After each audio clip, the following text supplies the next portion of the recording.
This video is going to review how to write a good summary. Remember that to summarize means to retell the main points or main events of a text. Your text could be a story, it could be a full book, it could be an article that someone wrote or an opinion that they posted somewhere. But a good summary is always going to do two things no matter what text it is that you're summarizing. The first thing a good summary will do is be concise.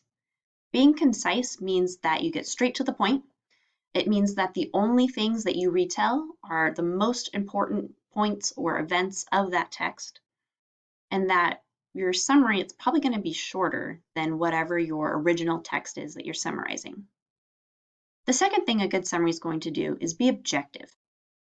Being objective means that you're only retelling those main points or events.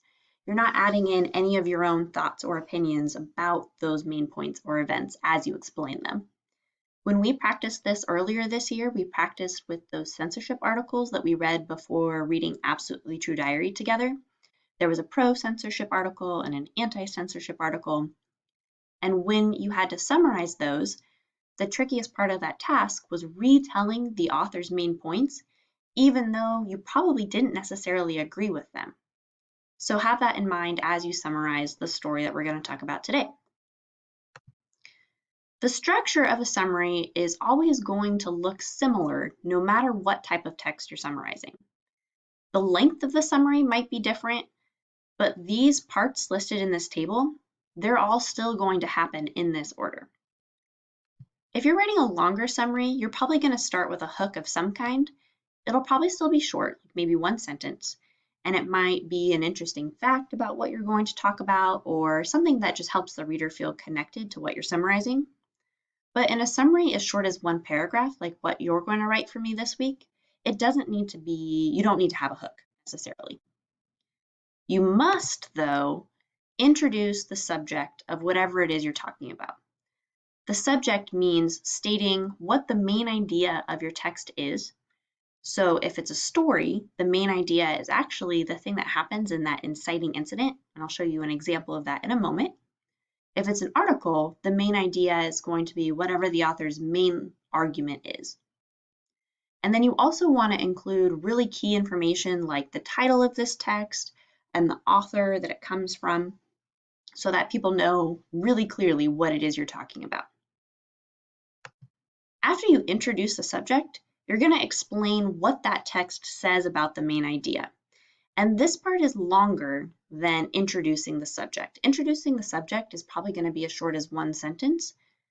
Explaining what the text says about the main idea is going to happen in 3 or 4 or even 5 sentences. When you explain the main idea of the text, you would either explain how an author makes their argument, like what pieces of evidence do they bring up, or if it's a story like what you're going to summarize for me today, you're going to explain what those main events are that move the character through their journey along the plot triangle. And then finally, you want to write a concluding sentence so that your reader knows that you're done summarizing the text. Your conclusion sentence could connect what you're talking about to the reader somehow. Maybe it restates the main idea. A good idea for a conclusion sentence is also to talk about what the characters learned throughout their journey. Any of those would work for a conclusion sentence. So let's talk about stories specifically here for a minute. And I'm going to use Absolutely True Diary as an example as I explain how you might summarize a text. So here's our plot triangle. This is how stories flow. And remember that the main idea of a story is really what the inciting incident is. The inciting incident is that event that starts off this whole journey that the character goes on, and none of these events would even have happened without this inciting incident. That's why it's so important. That's why it's the main idea.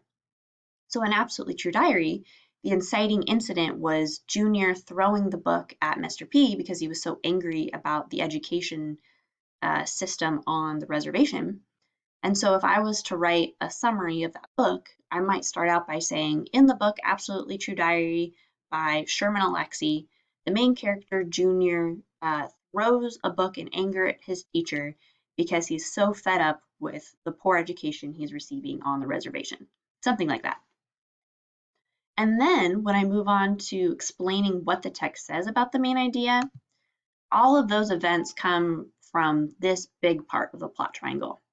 So you would think about the events that really stand out, the ones that the author maybe spends the most time talking about, gives the most detail to, and you would explain those using some transition phrases. And you're probably going to include something from the climax of the story and maybe even something from the falling action. And remember, those transition words are really important in helping your summary stay clear.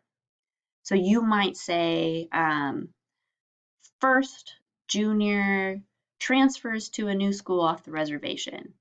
Next, he meets new friends like blah, blah, blah, blah, blah. So first, next, then, those are all examples of transition words that you might want to use in writing your summary. And then finally, when you're ready to write that conclusion sentence, you're going to think about what happens in the resolution. And you don't necessarily have to say the events that happen. You could say what the character learns by going through this whole journey. So maybe the character learns perseverance, for example. You could say, in the end, Junior learns perseverance because of all of the struggles he's been willing to overcome. Something along those lines. So let me show you a more specific example. This is the summary I wrote based on the movie Frozen 2. I color-coded a couple of parts, and I'm going to read it to you, and then I'll explain how I put those pieces together so that hopefully when you go to write your own summary, you can use some of these frames for your own ideas. So here's what my summary sounds like. In the movie Frozen 2, Elsa, Queen of Arendelle, hears a mysterious singing voice call to her, so she sets off on a journey to discover where this voice is coming from. Elsa's sister Anna joins her on this trek, which takes them to an enchanted forest where the enemy nation of Northuldra lives. First, Anna and Elsa meet the Northuldra and learn that this nation is not violent like they had been taught. Elsa continues to hear the singing voice, so she and Anna continue north to find out where it's coming from. Next, Elsa realizes this voice is coming from a dangerous place, so she leaves Anna behind to travel on her own. Then, Elsa discovers who the fifth spirit is, and she learns that the only way to repair the relationship between Arendelle and Northuldra is to sacrifice some of the prosperity her own kingdom has enjoyed, because that prosperity is hurting the Northuldra. In the end, Elsa learns that being a good leader means looking out for all people, not just those within your own kingdom. So here are the parts that I made sure to include. In yellow, I have highlighted how I introduced the main idea of this story. You'll notice that I put the title of the movie in, but I didn't put the authors in because with a movie, it's a little bit tedious to know who exactly you credit as the author. It's a little bit more complicated than that. So I just left it out for a one-paragraph summary. And then I made it really clear next who the main character is, Elsa. And then the inciting incident in Frozen 2 is that she hears this mysterious singing voice and she decides she needs to follow it. So that's what I said next. And then I start listing events in the order that they happen, and I only picked the most important pieces. And I used transition words highlighted in this kind of orangey color, first, next, then. And when I was ready for my conclusion sentence, I wrote in the end, and then I wrote the thing that Elsa learns about being a good leader because of this journey that she goes on. And now it's really clear to my readers that I'm done writing this summary, that I've told you everything that you need to know. So this is your model for writing a summary. Your own summary paragraph can summarize either the story after 20 years, or if you chose to do a different text, whether it's a movie that you've been watching, or a show, or a book that you've been reading, your paragraph will be about the same length as mine, and you do not need to color code the parts that you use. That's just there for your reference. And you're going to write this summary right here in OneNote where it says, write your summary here. And don't forget, if you have any questions, send me an email.